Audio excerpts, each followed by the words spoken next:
एक मजबूर औरत की कहानी। सुरैया एक छोटे से गांव में रहती थी। उसके पास कोई संपत्ति नहीं थी और उसके पति की मौत हो चुकी थी। वह अपनी दो बेटियों के साथ एक कमरे में रहती थी, जो एक छोटे से झोंपड़े की तरह था। गरीबी के बावजूद सुरैया ने हमेशा अपने बच्चों को शिक्षा देने का सपना देखा। हर दिन सुबह उठकर वह पास के खेतों में काम करने जाती। सूरज की पहली किरण के साथ काम शुरू होता और शाम तक वह थककर चूर हो जाती।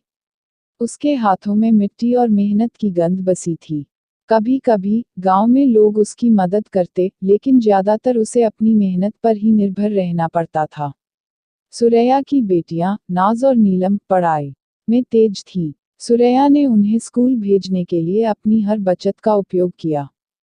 जब भी वह खेतों से लौटती, बच्चों के साथ बैठकर उनकी पढ़ाई में मदद करती।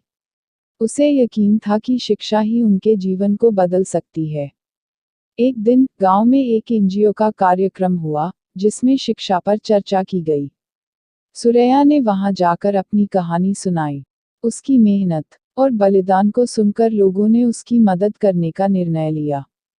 उन्हें स्कूल की फीस और किताबें देने का वादा किया गया। कुछ महीनों बाद नाज और नीलम ने अपनी कड़ी मेहनत और सुरैया के सपनों को सच किया। दोनों ने अच्छे अंक हासिल किए और स्कॉलरशिप के लिए चयनित हुई। सुरैया की आंखों में खुशी के आंसू थे। उसकी मेहनत रंग लाई थी। सुरैया की कहानी यह सिखाती है कि परिस्थितियां चाहे कितनी भी कठिन हो, उम्मीद और मेहनत से सब कुछ संभव है।